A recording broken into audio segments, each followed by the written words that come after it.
The unforgivable act. The Galactic Council chamber was a marvel of engineering, a towering dome of crystal and light suspended in the vastness of space. Inside, hundreds of alien representatives sat in rising tiers, their forms as varied as the galaxies they hailed from. Some levitated in anti-gravity pods, their gelatinous bodies shifting with every breath.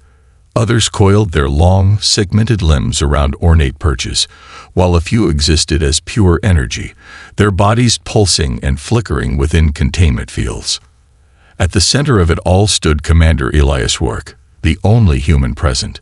Tall and broad-shouldered, he looked almost unremarkable among the otherworldly beings, just a man in a black combat suit, his face hardened by years of service. But the storm in his blue eyes made it clear. He was here for war. Above him, First Speaker Vorexil, a towering reptilian being with obsidian scales, stood at the council's high podium. His 4 golden eyes gleamed with amusement as he addressed the chamber. "The human representative may take his place," Vorexil declared, his voice echoing through the massive hall. "We shall accommodate your species' physical limitations." A ripple of laughter spread through the chamber. Some alien delegates clicked their mandibles in mockery. Others let out soft, musical hums of derision. Humanity was new to the galactic stage, an upstart race that had barely crawled out of its own solar system. They were seen as primitive, emotional, fragile. Rourke barely acknowledged the jeers. He strode to the podium, his boots clicking against the polished crystal floor. He didn't sit. He didn't bow. He simply placed a small holodisc on the console before him. A beam of blue light flickered to life, and a 3-dimensional image appeared in the center of the chamber. The room fell into stunned silence. Displayed in chilling clarity were 3 human children, huddled in a cage. Their faces were streaked with dirt, their small bodies trembling in fear. Surrounding them were Gorvaxian raiders, hulking, armored creatures with jagged exoskeletons. One of the brutes snarled at the children, exposing rows of serrated teeth. Rourke's voice was calm, too calm. These children were taken from a colony ship near the Proxima Gate. They were supposed to be under council protection. He turned his gaze to Vorexil. Yet here we are. Gasps and murmurs filled the chamber. Some representatives recoiled at the sight. Others exchanged uneasy glances. The Gorvaxians had a reputation, ruthless mercenaries who thrived on conflict. But even they knew that taking younglings from a protected species was a crime beyond justification. Vorexil clicked his talons against the podium, his expression unreadable. "This is most unfortunate. However, the Council does not intervene in interstellar disputes without proper deliberation." Deliberation. Rourke's voice cut through the room like a blade. His hands clenched into fists. "We're not talking about political maneuvering or territorial squabbles. We're talking about Chiel Durayan." He turned to face the assembly, his voice growing colder. "These kids aren't soldiers. They aren't threats. They're innocent, and they were taken." He pointed at the holo display. This isn't a dispute. This is an act of war." A deep, guttural growl rumbled from the shadows. A Gorvaxian warlord, his armored form bristling with weapons, stood from his seat. His red eyes burned with amusement. "Humans overestimate their importance." The warlord sneered. "Your species is new. Weak. You lack the strength to dictate terms to the Council." He bared his fangs in a wicked grin. "These offspring. They are compensation. A lesson. The strong take what they will, and the weak accept their fate." A shiver of unease spread through the chamber. Even among the more warlike species, there were lines that should never be crossed. But Rourke, he didn't flinch. Instead, he smiled. "You took human kids," he said, his voice eerily steady. "Do you have a death wish?" The chamber fell into stunned silence. The warlord's grin faltered. Rourke took a step forward, his presence radiating something the Council was unaccustomed to: absolute confidence. "You think you understand war?" he asked softly. You think you've seen what we're capable of." The holo display shifted. New images appeared, images of Earth's wars. Massive battlefields drenched in fire and steel. Fighter jets screaming across blackened skies. Soldiers charging into the fray, their faces set in grim determination. The final image, a nuclear explosion. A mushroom cloud rising like a god's wrath, swallowing the sky in fire. The chamber erupted in gasps and horrified whispers. "This is what happens when you provoke us," Rourke said, his voice never rising, never breaking. "We don't start wars, but when we fight." He leaned in. "We end them."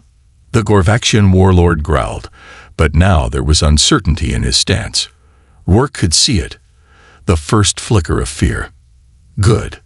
You have exactly 12 standard hours to return the children unharmed," Rourke continued.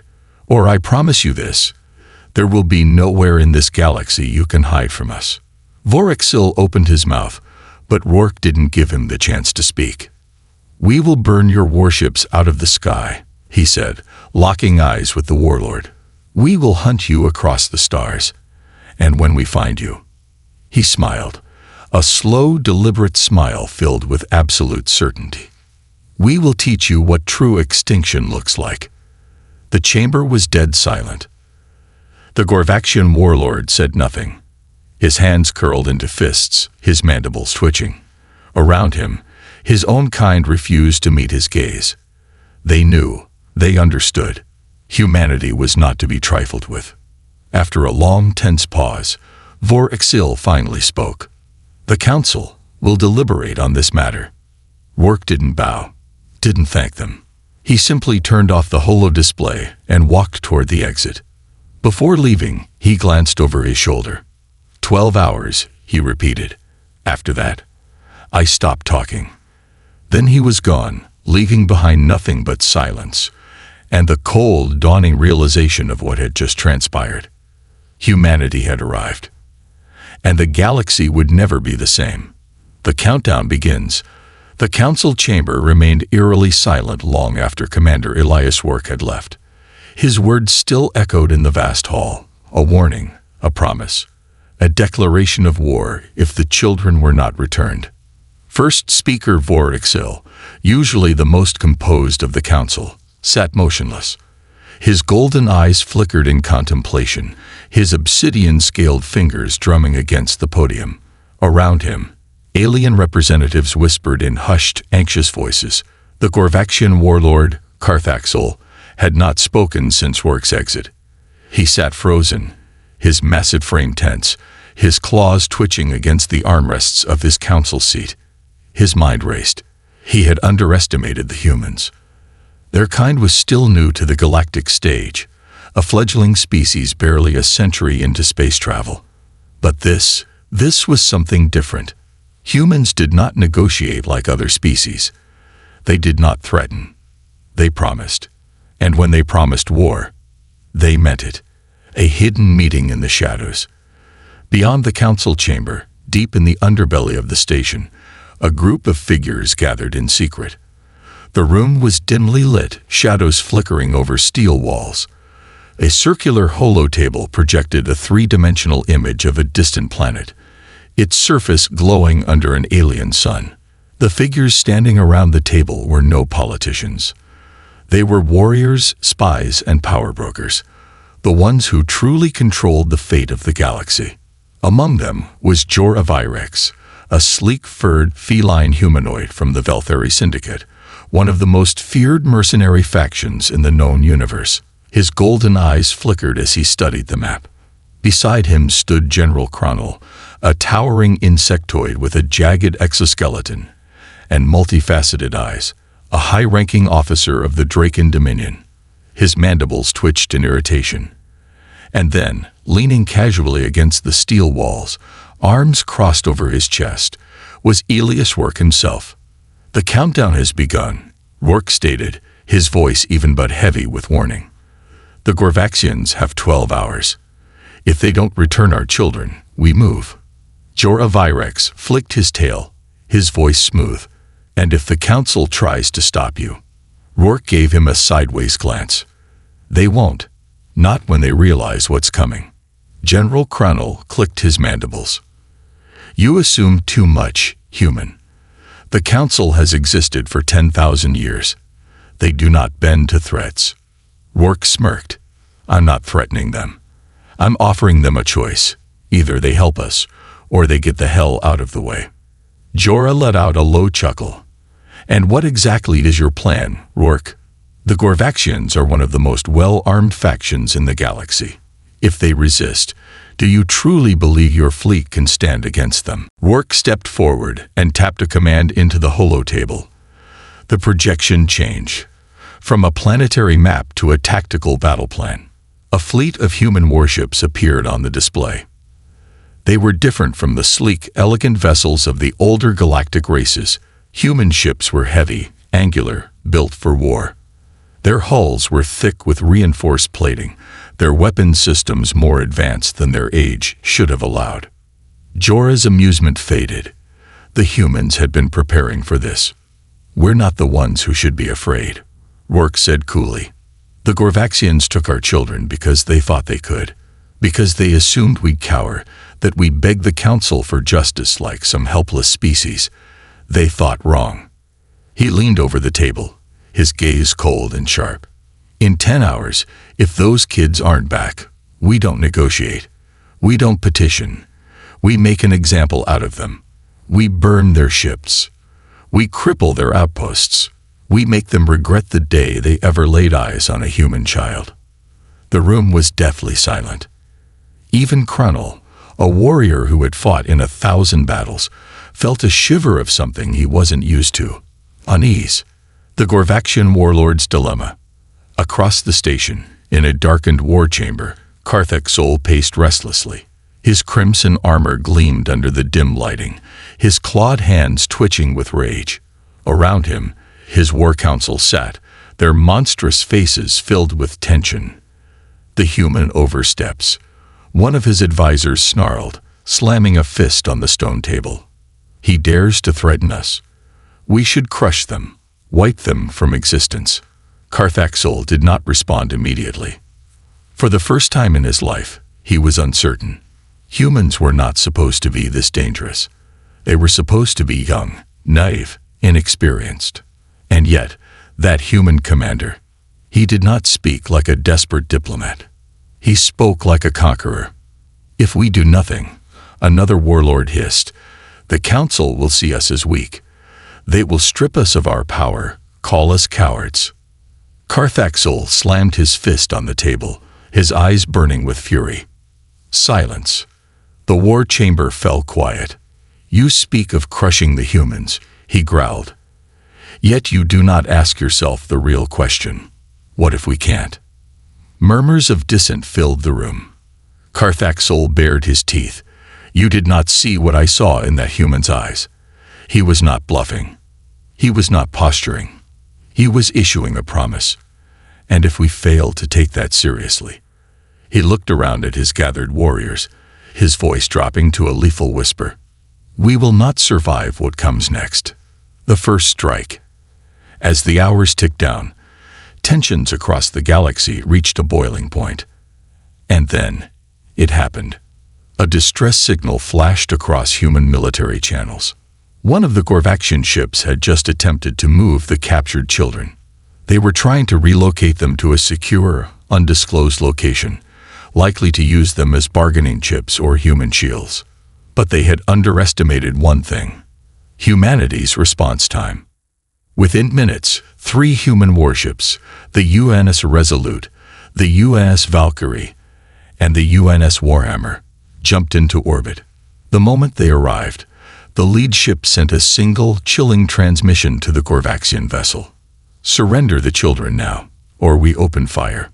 The Gorvaxians, still believing humans to be fools, refused. They would regret that decision, because, for the first time in galactic history, humanity was about to wage war. Fire in the void. The moment the UNS Resolute, UNS Valkyrie, and UNS Warhammer arrived in Gorvaxian-controlled space, the countdown to war ended. The human warships cut through the darkness like silent predators, their hulls reflecting the cold glow of distant stars. Inside each vessel, the crews operated with deadly efficiency, their faces set in grim determination. There was no hesitation, no uncertainty, only purpose. Commander Elias Rourke stood on the command deck of the UNS Resolute, his hands gripping the rail as the main viewscreen displayed the enemy ship, a Gorvaxian slave transport, its jagged hull bristling with weapons. "Final warning," Rourke said, his voice calm but edged with steel. "Surrender the children. Now." The Gorvaxian captain's reply came a moment later, a guttural, sneering growl that dripped with arrogance. "You will not dictate terms to us, human. We are Gorvax. We do not yield to lesser species." Rourke's gaze never wavered. Wrong answer. He turned to his weapons officer, Lieutenant Sarah Thorne. "Target their engines. Fire at will." The first shot. A blast of red-hot plasma streaked across the void, slamming into the Gorvaxian ship's rear thrusters. The enemy vessel shuddered violently, its forward momentum cut in half. Inside, alarms blared as Gorvaxian officers scrambled to regain control. "They fired on us." The enemy commander roared, his mandibles flaring wide in rage. The second blast hit a fraction of a second later, ripping through their shields and scorching a hole into the lower hull. "Damage report," barked a Gorvaxian officer. "Our engines are failing. Shields at 20%. The ship lurched as it struggled to compensate for the damage, but the humans had no intention of letting them recover. A third shot tore through their weapon systems, silencing their main cannon before it could even power up. On the Resolute's bridge, Rourke watched impassively. "Hail them." A moment later, the Gorvaxian captain's face appeared on the screen, his once arrogant expression now twisted in shock and fury. "You dare attack a Gorvaxian warship?" Rourke tilted his head. "This isn't an attack. This is a negotiation. And you're losing." The enemy captain bared his serrated teeth, but there was uncertainty in his gaze now. "You would risk open war for 3 offspring." Rourke stepped closer to the screen. "They're not just offspring. They're ours." His voice dropped to a lethal whisper. "And if you think for 1 second that we wouldn't burn your entire fleet to get them back, then you have no idea who you're dealing with." The Gorvaxian hesitated. The humans, they weren't bluffing. For the first time, fear crept into his mind. "Prepare boarding teams," Rourke ordered, cutting off the transmission. Boarding the enemy ship. Minutes later, 2 squads of heavily armed human soldiers launched across the void, their black exosuits glinting under the distant starlight. They impacted the Gorvaxian hull, magnetic boots locking them into place. Within seconds, they had breached the airlocks, pouring inside like a storm. Leading the charge was Captain Ava Sinclair, one of the most feared operators in the human fleet. Her helmet visor glowed red, and her voice was ice-cold as she gave the order. "Sweep and clear. Find the kids." The corridors of the Gorvaxian transport were dimly lit, filled with the metallic scent of heated plasma and the acrid stench of fear. Gorvaxian warriors rushed to intercept, their massive, insectoid forms clattering against the steel flooring. The humans met them head-on. Gunfire erupted, echoing through the ship's narrow halls. A Gorvaxian soldier lunged at Ava, its curved blades slashing through the air. But she ducked, spun, and drove a plasma knife into its throat. Behind her, Sergeant Vasquez laid down suppressive fire, his heavy rifle spitting blue-hot death. One by one, the Gorvaxian defenders fell. The humans moved like ghosts, their precision ruthless, their movement swift. This was what they had been trained for. The rescue. Deep in the lower decks, Corporal Dwayne Carter found them. 3 small figures, huddled together in a steel cage, their faces streaked with dirt and fear. "I found the kids," he shouted into comms. Ava kicked down the reinforced door, her rifle raised. She scanned the room, her heart pounding. The children flinched, their eyes wide as they stared at the armored soldiers. A little girl, no older than 6, clutched her younger brother tightly. Please," she whimpered, her voice barely a whisper. Ava lowered her weapon and removed her helmet, revealing her face. She knelt down, offering the child a gentle smile. "Hey there, kiddo," she said softly. "We're here to take you home." Tears welled in the girl's eyes as realization dawned. They were safe. Ava lifted her communicator. "Rourke, we have them. The kids are safe." The relief in Rourke's voice was unmistakable. "Understood. Get them out of there." The Gorvaxian fleet arrives. Just as the rescue team was extracting the children, alarms blared across the human ships. The Gorvaxian fleet had arrived. Dozens of warships dropped out of warp, their colossal forms blotting out the stars. The lead vessel hailed the Resolute. The screen flickered, revealing Warlord Karthak Sol's furious face. "You dare invade our ship. You dare take what is ours." Rourke stepped forward, his expression unreadable. "We didn't take anything. We retrieved what was stolen." Karthak Sol's mandibles clicked. "Do you have any idea what you've done, human?" Rourke's gaze didn't waver. "Yeah." He activated a command on his console. Behind him, the human fleet began to materialize. One by one, hundreds of human warships dropped out of warp, their weapons gleaming in the void. It was no longer a standoff. It was an ultimatum.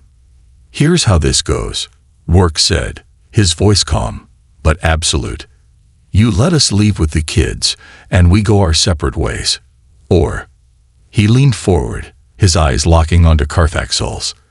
"We settle this the old-fashioned way." The Gorvaxian warlord hesitated. He looked at the human fleet, at the sheer number of warships now surrounding them. This wasn't a battle. This was annihilation waiting to happen. A long, tense silence stretched between them. Then, Karthak Sol finally growled. "Leave. Now. Before I change my mind." Rourke smirked. Smart choice. As the human fleet turned to leave, Rourke gave one last glance at the Gorvaxians. "Next time," he said, "don't touch our kids." And just like that, humanity had made its mark on the galaxy. Humanity's message to the galaxy. The human fleet did not immediately jump to warp after the children's rescue. Instead, they maintained formation, holding their ground like an unmovable wall of steel and firepower. Every ship's weapon systems were primed and locked, ready to unleash hell at a moment's notice. On the bridge of the UNS Resolute, Commander Elias Rourke stood with his arms folded, staring at the transmission screen where Warlord Karthak Sol's face still glowered. The tension was suffocating. The Gorvaxian warlord was humiliated. His personal warship had been breached, his men defeated, and the stolen human children rescued under his very nose. The old Gorvaxian codes of war dictated that such disgrace required bloodshed. But Karthak Sol wasn't a fool. His fleet was outgunned. His warriors had already tasted human brutality up close. His empire had survived for centuries by knowing when to retreat. And yet, something inside him raged. "You think you have won, human," Karthak Sol sneered, his mandibles clicking with anger. "You have merely postponed your own destruction." Rourke gave him a calm, calculating look. "That's so." The Gorvaxian warlord leaned forward, his crimson eyes burning. "You have made an enemy of the Gorvax Dominion. This insult will not be forgotten. When we strike back, you will." "No," Rourke interrupted, his voice cutting through the transmission like a blade of ice. "You won't strike back, because you know that if you do, we will end you." The chamber aboard the Gorvaxian warship fell silent. The surrounding alien fleets, still monitoring the situation, stilled in shock. Even the council representatives watching from their ships had never seen humans speak this way, without fear, without hesitation. Rourke took a slow step forward, his tone deadly. "Let me make something very clear, Karthak Sol. You made the mistake of thinking we were weak." The holoscreen behind him shifted, displaying Earth's military history. Thousands of battles, wars that reshaped entire civilizations, conflicts that raged across continents and oceans, wars where humanity survived. adapted, and emerged stronger every time. You assumed we were like the others, another species too afraid to fight back. You assumed that because we're new to the galactic stage, we don't understand war. Rourke's blue eyes darkened as he leaned in closer. But war? War is our oldest teacher. The council representatives watching the exchange flinched at those words. Even Karthek Sol's advisors shifted uncomfortably behind their warlord. Rourke continued, his voice slow and deliberate. You took our children because you thought it would break us. But all you did was unite us in rage. And trust me, you don't want to see what happens when humanity is united against a common enemy. He gestured to the human fleet behind him. We are not a people who start wars lightly. But when we fight, when we are forced to fight, we end wars. Permanently. A long pause hung in the air. Karthek Sol's breathing was heavy, his claws twitching. His pride screamed for retribution. But his instincts, the instincts of a survivor, told him to back down. Rourke wasn't bluffing. Humanity wasn't bluffing. Finally, after what felt like an eternity, the Gorvaxian warlord let out a slow, rumbling exhale. This is not over, human, he growled. No, Rourke agreed. It isn't, because from this day forward, the entire galaxy will remember what happened here. The screen flickered off. The Gorvaxian fleet turned away, their warships disengaging and vanishing into the void. Humanity's reputation is born. On board the UNS Resolute, the bridge erupted into motion. The moment the Gorvaxians warped away, the tension snapped like a coiled wire. Sir, should we pursue? Asked Lieutenant Thorne, her fingers hovering over the fire controls. Rourke shook his head. No, let them go. He could feel the unspoken questions in the room. Why let them retreat? Why not finish the job? But Rourke knew. The Gorvaxians had already lost more than just a battle today. They had lost their illusion of power. More importantly, the rest of the galaxy had just witnessed humanity's response to provocation. They saw what happened when someone crossed the line. They saw what happened when human children were taken. And they would never forget. The aftermath. The Council's reaction. Hours later, in the Grand Council chambers, a heated discussion raged on. The Council, composed of hundreds of alien species, was divided. Some viewed humanity's response as reckless, a dangerous display of military aggression. Others, however, saw something else entirely. Respect. The Tarnic representative, an elder species known for their wisdom, leaned forward. His voice was measured, thoughtful. In all my years, I have never seen the Gorvaxians retreat so quickly. A Velthari diplomat, her feline tail flicking thoughtfully, nodded. Nor have I seen them hesitate before declaring war. The Council's highest-ranking official, First Speaker Vorexil, finally spoke, his crystalline body shimmering under the chamber lights. We assumed the humans were weak. We were wrong. The Council murmured in agreement. Vorexil continued, his voice grave.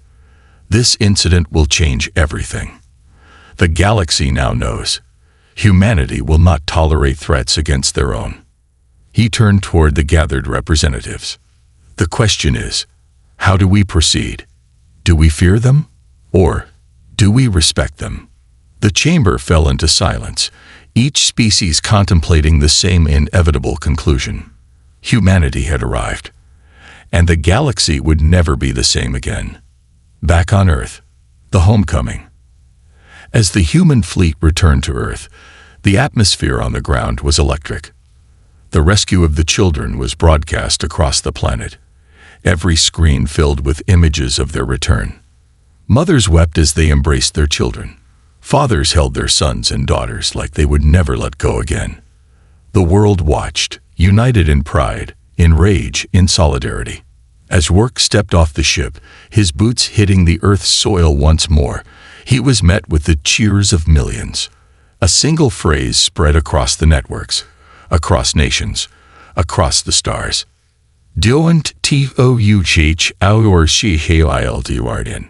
And with that, humanity had delivered its first message to the galaxy, a message that would never be forgotten.